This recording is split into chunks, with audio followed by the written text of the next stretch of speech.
Fala, moçada, como é que tá? Tudo certo? Tudo tranquilo? Como é que vão? Tudo em paz ou tô dando aquela enroladinha, estão dando aquela dispersadinha e não estão estudando?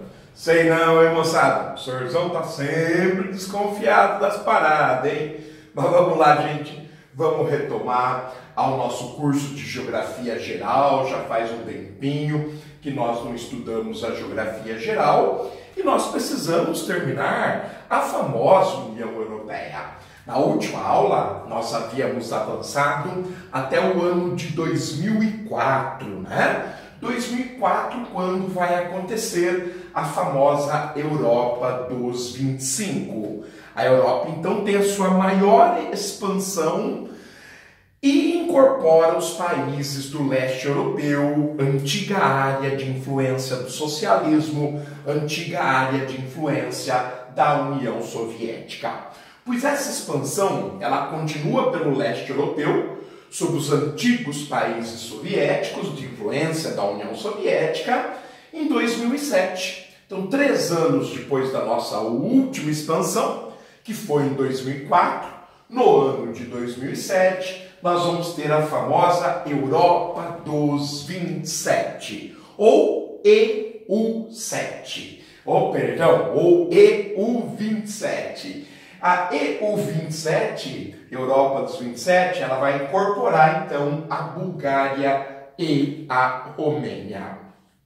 E por fim, para chegarmos à atual configuração do bloco, a EU28, a Europa dos 28, nós temos a aprovação em 2013 da Croácia, um dos países que formavam a antiga Iugoslávia. Estão lembrados que em 2004 a Eslovênia tinha sido o primeiro país a entrar dentro da União Europeia e que fazia parte da antiga Iugoslávia, que, como eu já sugeri para vocês, se despedaçou, se desagregou nas 2 terríveis guerras balcânicas nos anos 90. Portanto, nós configuramos a União Europeia como ela está hoje. Há praticamente 5 anos não existe mais nenhuma mudança, apesar que havia a possibilidade da Ucrânia ter sido incorporada, mas houve problemas com a Rússia de Vladimir Putin e a anexação da Crimeia. No entanto, isso é um assunto para o futuro. Antes da gente, então, dar por encerrado a União Europeia e partir para outro bloco, é fundamental que a gente se recorde do que acontece no meio do ano de 2016, com reflexos até hoje. É uma das discussões mais recentes dentro da União Europeia. Eu estou falando do famoso Brexit, né? Brexit, que é uma palavra composta, é uma expressão inglesa. Esse BR é de Britain, isto, de Grã-Bretanha. E esse exit é de saída. Então ele representa a saída da Grã-Bretanha. Como eu sugeri ao longo das aulas da União Europeia, nós percebemos que desde o início, a Grã-Bretanha, na verdade o Reino Unido, ele é um pouco reticente quanto à União Europeia. Tanto que na fundação, no distante ano de 1957, no famoso Tratado de Roma que deu origem ao mercado comum europeu, posteriormente União Europeia, nós vamos notar que os britânicos são convidados, mas eles esnobam e criam inclusive uma organização paralela à Associação Europeia de Livre Comércio, ou EFTA, European Free Trade Agreement. Pois bem, gente, no entanto, nós já sabemos que o Reino Unido vai perceber que dá muito certo ao mercado comum europeu e vai pedir para entrar. Entra em 1973. 2 anos depois, foi feito um plebiscito, uma consulta popular, para saber da satisfação dos ingleses em relação ao mercado comum europeu. E sempre houve fortes divergências. Esse plebiscito, ele mostra claramente que os ingleses, eles têm assim uma certa reticência, sobretudo quanto à política econômica, quanto à liberdade de negociação que os ingleses teriam e, sobretudo, a influência do mercado comum europeu, liderado claramente pela Alemanha, dentro do seu país. Então havia e há sempre uma desconfiança do povo inglês. Fica muito claro isso quando, no segundo tratado mais importante da história do mercado comum europeu, que o transformou em União Europeia, que nós vimos, que nós analisamos, chamado Tratado de Maastricht, que a desconfiança é realmente muito forte, tanto que nesse Tratado de Maastricht, quando foi decidida a adoção de uma moeda comum, os ingleses ficaram de fora. Quando o euro começou a circular, em 1999, e foi adotado efetivamente em 2002, a Inglaterra é um dos países que não vai aceitar a moeda comum. Pois bem, em 2016, devido a essa insatisfação e uma série de desavenças, uma das desavenças que talvez mais abala o povo inglês é a questão dos refugiados. No ano de 2011, nós tivemos no Oriente Médio e nos países do norte da África, países então chamados de muçulmanos ou islâmicos, esses países, eles vão viver um movimento chamado Primavera Árabe. O único que resistiu à Primavera Árabe foi a Síria. E a Síria vai viver uma guerra civil que chegou aos nossos dias, que perdura até hoje e que vai gerar praticamente 5 milhões de refugiados, algo em torno de 25% da população do país. E é claro que pela proximidade e pelo desenvolvimento econômico, os refugiados vão eleger a Europa como o continente que o mais os atrai, que mais os apraz. Pois bem, gente, a Alemanha, quando a situação dos refugiados se torna uma crise humanitária mundial, a Alemanha sugere que a União Europeia teria condições de suportar 1 milhão de estrangeiros de forma bastante tranquila. Mas esses refugiados teriam que se espalhar por todos os membros da União Europeia. E isso é uma coisa que vai incomodar demais, é um fato que vai incomodar demais os ingleses, que acham que o percentual de estrangeiros dentro do seu país é muito elevado. É um percentual de 10%. O país tem cerca de 60 milhões e já abriga 6 milhões. Abrigar uma quantidade muito grande de estrangeiros, isso geraria um desconforto, isso geraria um problema econômico ao qual os ingleses não queriam arcar. Então, a questão dos refugiados, ela é muito marcante para que o Brexit aconteça. Claro que os políticos, os representantes do povo britânico, estão atentos a tudo isso. Com essa ebulição toda da questão dos refugiados, os ingleses, mais uma vez, vão cutucar a Alemanha no Parlamento Europeu, dizendo que a Alemanha exercia uma força muito desproporcional no parlamento e estava fazendo todos os estados que pertenciam à União Europeia seguir a sua determinação. Ou seja, a velha rivalidade alemã e inglesa vai mais uma vez emergir. A Alemanha se mantém discreta, a Alemanha aceita aquilo que é determinado pelo Brexit, até porque é um direito de qualquer Estado-membro sair quando lhe aprouver da União Europeia.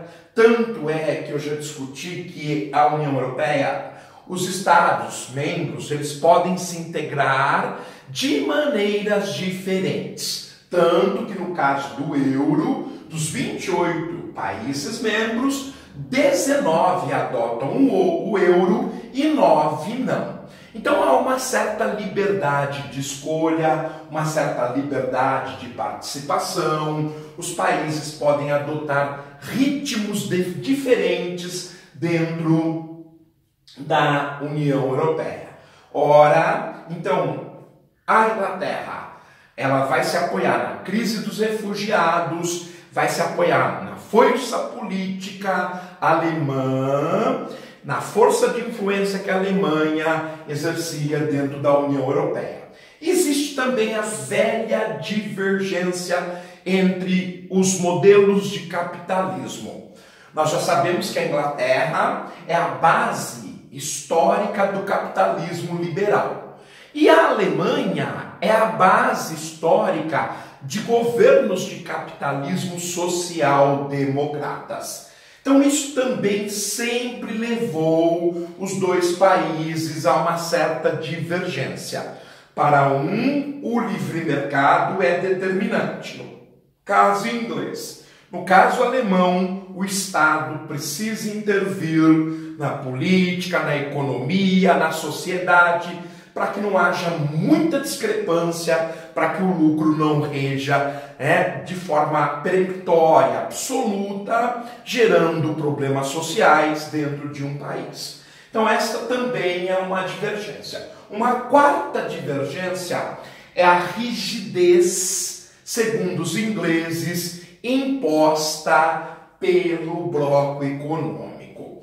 Segundo eles, a padronização da produção é muito exigente, de tal forma que eles até criaram uma espécie de exemplo para mostrar esse exagero. Por exemplo, se você vendesse uma banana dentro da União Europeia, essa banana tinha que ter uma determinada curvatura, uma determinada cor de casca, um determinado tamanho. Ou seja, é necessário que haja um padrão para que o produto leve a chancela da União Europeia, e se levar essa chancela, ele pode ser comercializado de forma mais favorável dentro da União Europeia e da União Europeia com outros países. Então essa rigidez absoluta, segundo os ingleses, ela atrapalhava o desenvolvimento da economia interna. De tal maneira que, por exemplo, as pessoas mais simples, os pescadores, por exemplo, eles faziam lá a sua pesca diária, obtinham determinada quantidade, mas metade era jogada, era desprezada, porque não tinha o carimbo de qualidade da União Europeia. Os ingleses acham que esse produto que é descartado, ele poderia ser vendido de outras maneiras, por preços mais baratos e com mais liberdade, inclusive, e que o bloco europeu não estava disposto a flexibilizar. Então essas diferenças levam o primeiro-ministro do Partido Conservador, David Cameron, que vai governar a Inglaterra de 2010 até 2016, a fazer um referendo, uma consulta popular que deveria ser ouvida efetivamente. O plebiscito é como se fosse uma consulta para que o governo tenha uma ideia, faça uma ideia, mas não necessariamente tem que ser acatado. O referendo é também essa consulta popular, mas quando ele é feito, dado o seu resultado, o governo deve obedecer. Evidentemente que ainda existe a possibilidade de veto, mas é de cortesia, é de costume que, feito um referendo, de fato o resultado seja adotado. E foi isso que aconteceu. Aconteceu no finalzinho do governo do David Cameron, um referendo, uma consulta à população britânica, e a maioria optou por deixar a União Europeia. Daí a expressão Britain Exit, né? Brexit, ou seja, a saída do Reino Unido. E a partir desse momento começam as negociações. Começam as negociações para a saída do Reino Unido dentro da União Europeia. Como eu disse, logo o governo David Cameron sai da cena e entra a primeira-ministra também do Partido Conservador, Theresa May, que assume em julho de 2016 e que está à frente do governo até hoje. Pois bem, gente, o que acontece são problemas práticos. Primeiro, para que o Reino Unido deixasse a União Europeia, os dois precisariam se adaptar, tanto o Reino Unido quanto a União Europeia. Então é dado prazo para o ano de 2020. Em 2020, portanto, o ano que vem, o Reino Unido se afastaria.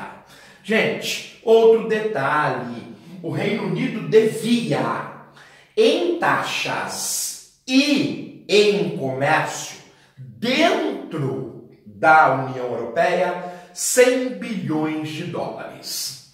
Não sei se vocês sabem, o Reino Unido é uma das maiores economias, um dos países mais populosos do bloco, e ele paga por ano para pertencer ao bloco e, sobretudo, para compor o fundo de participação, 13 bilhões e 100 milhões de dólares. Então, essa dívida, que é importante, obviamente, para a União Europeia, receber esse dinheiro para poder organizar-se, a Inglaterra, na época da União Europeia, não era cobrada. À medida que disse que sairia, ela começa a ser cobrada.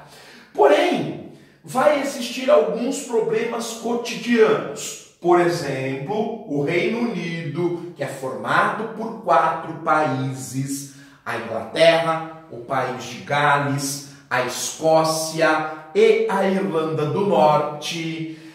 2 destes 4 países não concordam em sair da União Europeia. São eles a Escócia.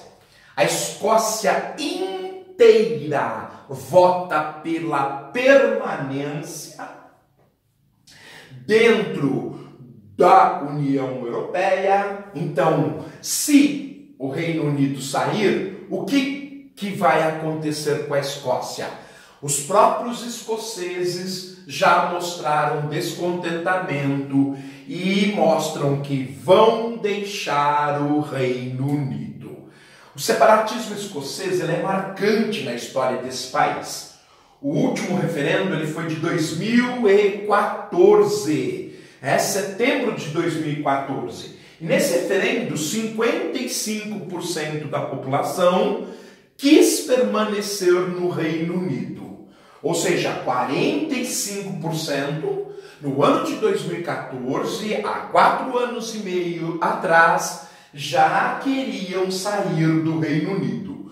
Com a questão da União Europeia, tudo leva a crer, se o Brexit acontecer, que a Escócia vai pedir a independência do Reino Unido. Será que isso interessa ao Reino Unido? Por exemplo, a Escócia é um grande produtor de petróleo no Mar do Norte. Será que isso vai interessar ao Reino Unido? Pois bem, e tem também a questão da Irlanda do Norte. Na Irlanda do Norte, 3/4 votaram a favor de permanecer na União Europeia. 1/4 da população norte-irlandesa votaram para sair, votaram a favor do Brexit. Portanto, 75% dos norte-irlandeses querem permanecer na União Europeia. E o que vai acontecer então com a Irlanda do Norte? se por acaso o Reino Unido resolver deixar a organização. Então existe uma situação de instabilidade política muito preocupante. No caso da Escócia, preocupação econômica. No caso da Irlanda do Norte, a participação política, preocupação política. A Irlanda do Norte é sede de um grupo terrorista muito famoso que agiu ativamente nos anos de 1970, nos anos de 1980 e nos anos de 1990, até que em 1998 um tratado selou a paz entre a Irlanda do Norte e a Inglaterra. Esse tratado, gente, ele garante que o IRA, o Exército Republicano Irlandês, ou Irish Republican Army, em inglês, abandone o combate. Então isso veio de muito bom grado, foi uma notícia maravilhosa para os ingleses que sofriam com o grupo terrorista IRA.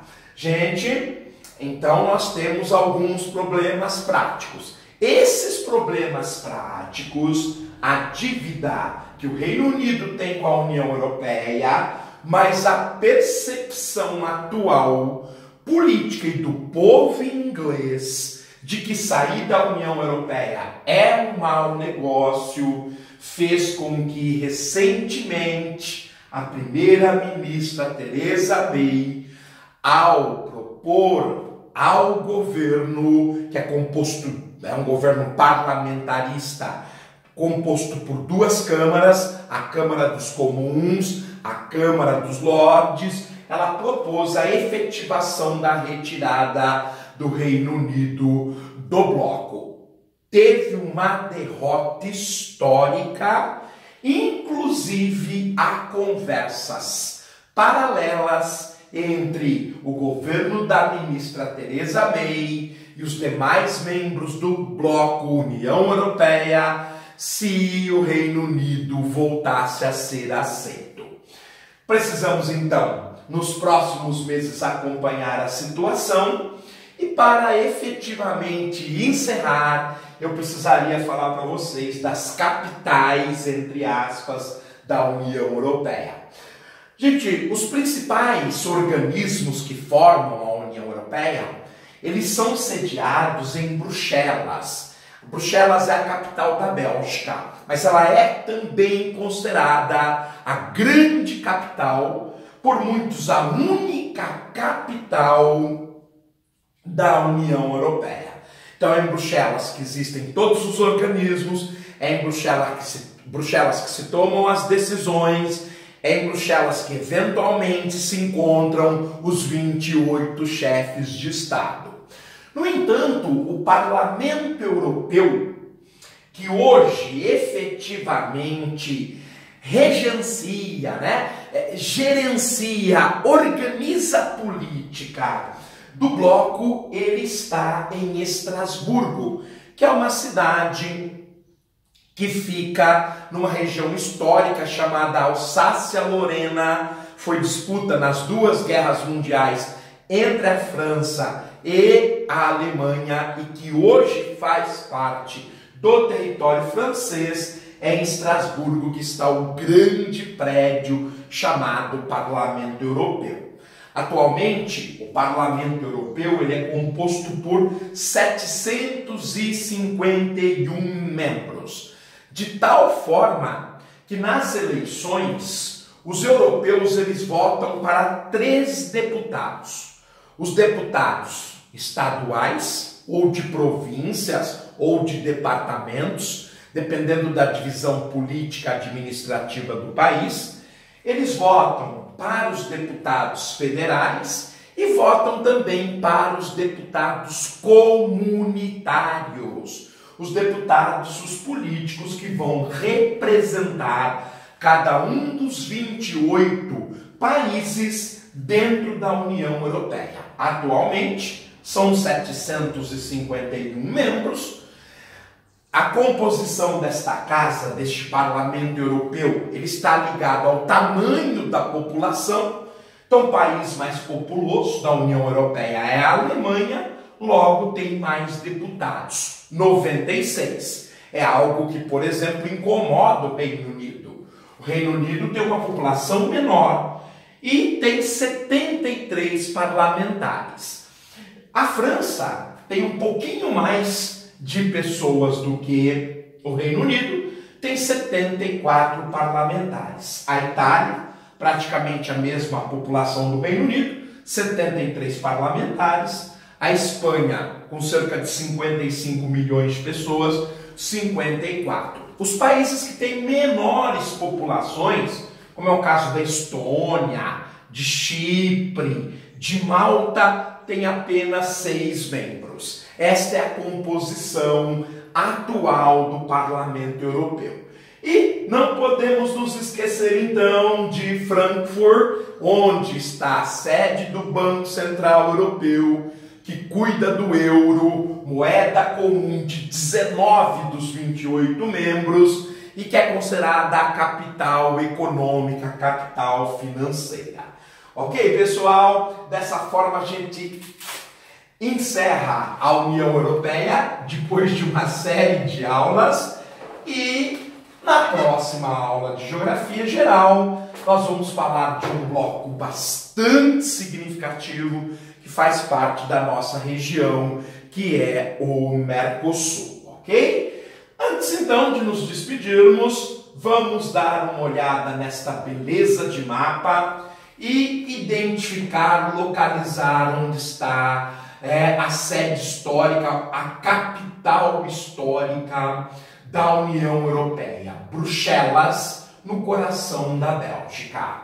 Vamos aproveitar e vamos observar onde funciona o Parlamento Europeu. Estrasburgo, nesta região fronteiriça entre a Alemanha e a França, separada pelo importante rio Reno. Observaram o rio Reno, que é a fronteira natural entre a Alemanha e a França, a fronteira natural entre uma região do sul da Alemanha que a gente chama Baviera e aquela região importante da França que a gente chama de Alsácia-Lorena. Aqui está uma das capitais da Europa. E por fim, Frankfurt, que nós já localizamos e que está também muito próxima do rio Reno, num dos seus afluentes, chamado de Meno. Então, Bruxelas na Bélgica, Estrasburgo na França e Frankfurt, ok? Aqui na Alemanha. Cidades até relativamente próximas. Pessoal, vamos dar aquela recordada agora nos 28 membros da famosa União Europeia. Vamos começar historicamente. 1973? Não. Vamos começar desde o início. 1957. Tratado de Roma. Vai criar um mercado comum europeu ou Comunidade Econômica Europeia, apelidada de Europa dos Seis. Alemanha, França, Itália, Bélgica, Holanda e Luxemburgo. 1973, nós temos a Europa dos 9. Reino Unido, Irlanda e Dinamarca.